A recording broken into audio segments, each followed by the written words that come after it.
5 paquets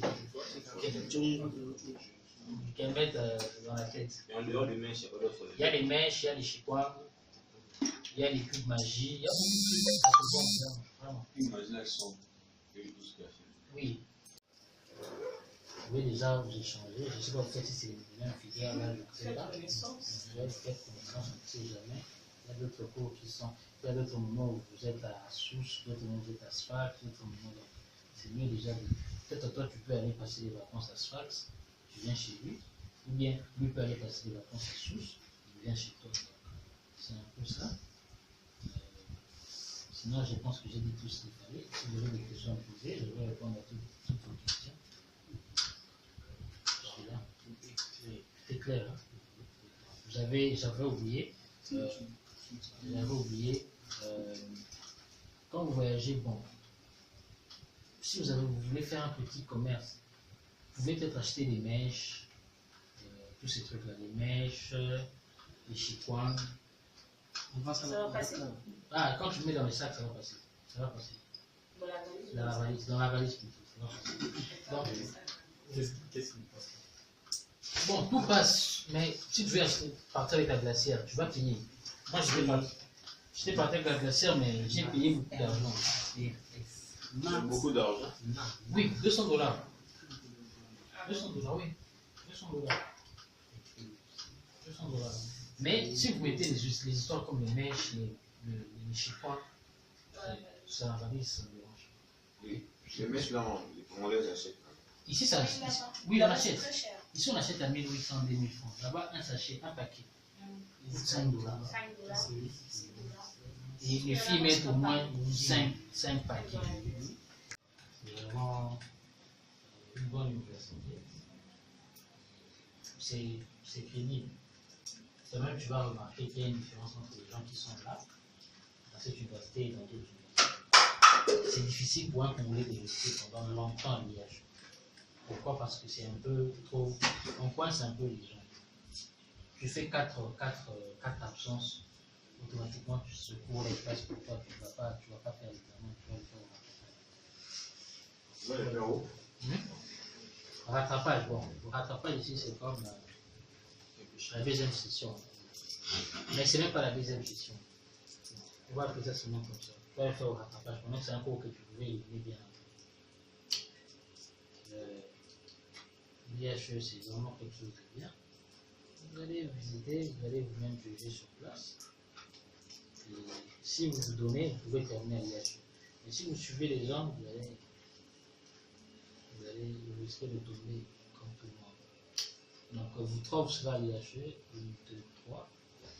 Et tu vas payer les pénalités. Tu arrives là-bas, tu vois que tu as 2000 dinars à payer. 2000 dinars, c'est presque $800. Là, tu te disais, bon, je vis comme ça.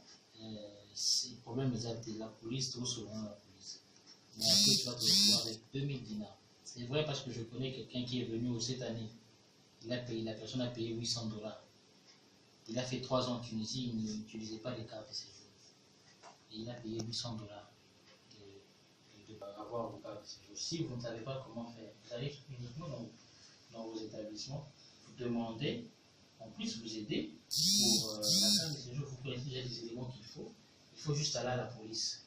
Et c'est là, mais tellement qu'il y a beaucoup de gens, ça commence à traîner les histoires de cartes de séjour. Il faut vraiment faire attention avec ça. Vous êtes avec moi plutôt. Mais il faut bien gérer, même déjà à l'aéroport. Pourquoi on programme le voyage? Parce que vous pouvez tomber sur un chauffeur. Votre appartement est seulement à 10 minutes de l'aéroport. Mais tellement que vous ne maîtrisez rien, il peut te faire marcher pendant ce temps-là, le compteur passe. Toi, tu sais, tu arrives comme ça, $10, et pourtant tu as 5 minutes, 10 minutes de l'aéroport. Donc c'est pour cela qu'il faut bien revoir. C'est toute raison que je te demandais, tu vas voyager comment? Parce qu'on risque de bloquer. Mais comme tu as déjà bien préparé ton voyage, donc c'est mieux. Et sinon, ça arrive, ce genre de trucs arrivent, c'est très fréquent. Parce que quand tu es nouveau, on sait que c'est toi, c'est à toi qu'on va bouffer de l'argent. On bouffe de l'argent pour nouveau. Les gens qui peuvent bouffer de l'argent, généralement sont les Congolais. Ce sont les Congolais, ce sont vos amis, vos frères Congolais qui cherchent à nous bouffer au premier au nouveau, quoi. Donc c'est normal, c'est comme ça, c'est presque comme ça partout. Donc, quand tu es nouveau, on veut te payer. C'est ça. Mais il faut être prudent, il faut vraiment être prudent. Vous avez le choix pour le taxi, vous avez le choix pour le louage. Le louage, ça vous permet de quitter telle ville à telle ville. C'est pas cher. Par exemple, le Tunis pour aller à Sousse, c'est 10 dollars. Sousse, Sfax, c'est 10 dollars. Sousse et Tunis, c'est différence de 2h30. Sfax et Tunis, c'est différence de 3h. C'est pas très loin. C'est pas très loin. Tunis, c'est vraiment un petit pays. C'est pas très loin, Sfax. Tu peux te lever à. Mais il y a des cartes d'abonnement. Quand tu prends ta carte d'abonnement, tu as la possibilité de payer moins, surtout pour le train. Si tu as ta carte d'étudiant, tu peux payer moins.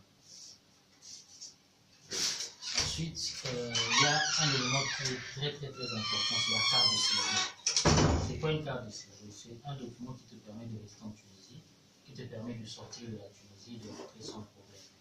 Cette carte de séjour va couvrir ta période pendant que tu seras en Tunisie. Parce que le visa que vous aurez, c'est un visa de 3 mois.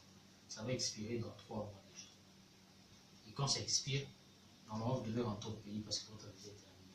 Et pourtant, la Tunisie propose des cartes de séjour qui expirent une année, qui sont la bouffe, le logement, le transport, l'internet, tous ces éléments-là, c'est vraiment pas un luxe, c'est pas cher, c'est à la portée de tout le monde.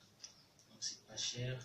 Pour 8h à 16h30, 17h, rentrer fatigué et préparer encore, c'est difficile pour les garçons. Donc vous serez pendant un moment habitué à manger là-bas au restaurant.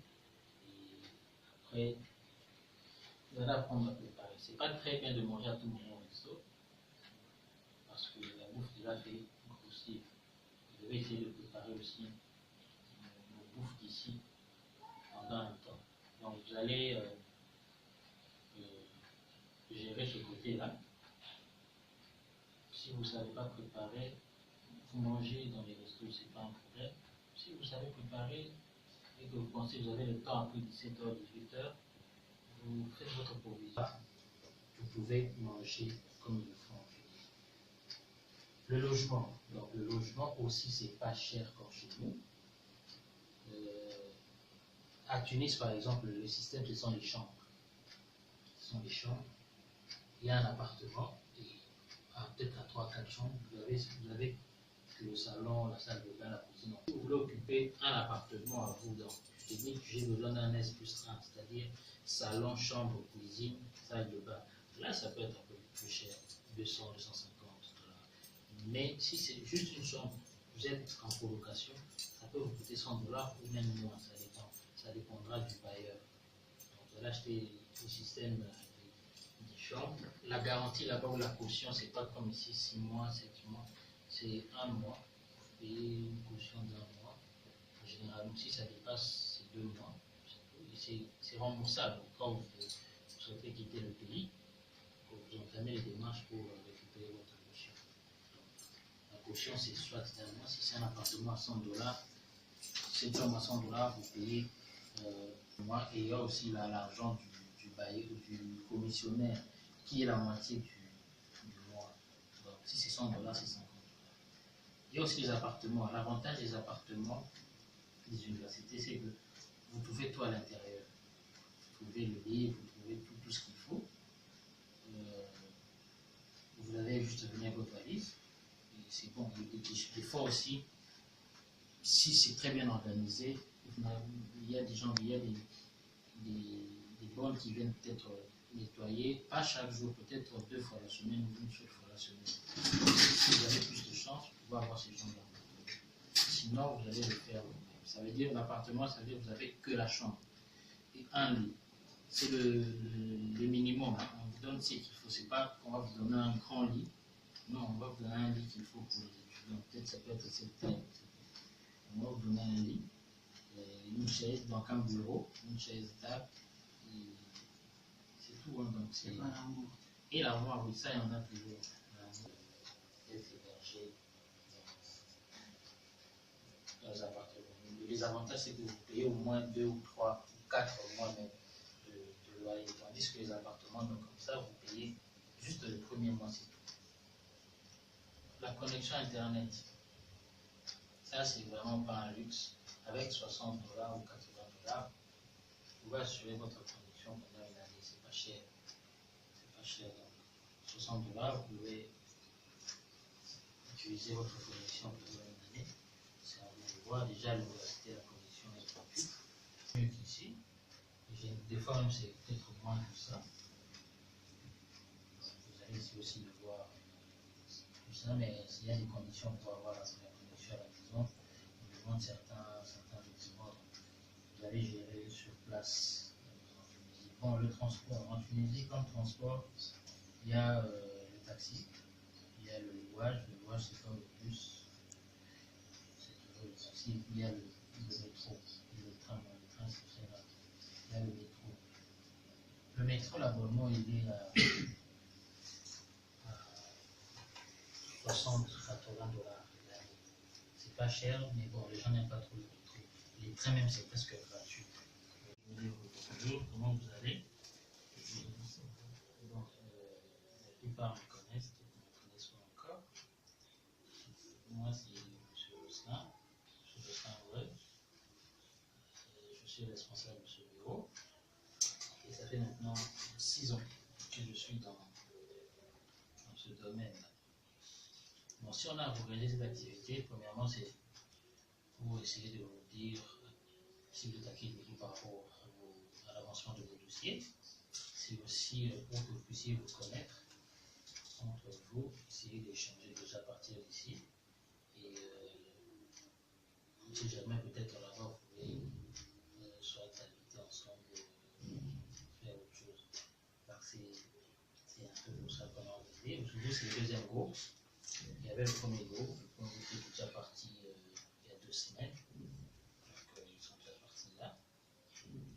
Généralement, vous êtes dans les mêmes universités. Donc vous allez vous rencontrer là-bas. Bon, cette activité, c'est pour parler un peu de là où vous allez aller, donc du pays de la Tunisie. Parce qu'on ne peut pas vous laisser partir comme ça sans connaître certains éléments du pays, certaines informations du pays. Donc on ne peut pas vous laisser comme ça. C'est un pays qui a comme pour langue officielle l'arabe et le français. Et le français est la langue de l'enseignement, donc on enseigne en français. La Tunisie a été colonisée par les Français. C'est comme nous, par les Belges. C'est un pays qui a été colonisé par les Français et qui utilise un peu tous les produits français. Il y a 33 grandes villes en Tunisie. Quand je parle de 3 grandes villes, cela ne veut pas dire qu'il n'y a que ces 3 villes-là. Il y a d'autres villes, mais qui ne sont pas des villes qui peuvent influencer sur l'économie de la Tunisie. Donc il y a 3 grandes villes, Tunis, Sfax, la ville industrielle ou côtière, plus élevée par rapport aux autres villes, mais cela est Sousse plutôt, c'est une belle ville. Et Sfax, c'est une ville encore où les frais sont. Donc, comme je disais, Tunis, c'est la capitale. Le PA comme ils utilisent que ces 3 monnaies, donc le franc congolais là-bas, ça ne sert à rien. Si vous en avez, à la veille du voyage, il vaut mieux laisser ça ici à Kinshasa. Donc, ils utilisent ces 3 monnaies. Donc, actuellement, le taux du dinar, donc 1 $, c'est environ 2,7 dinars, ça veut dire 2,75, je veux dire. 10 $, c'est à 27,5.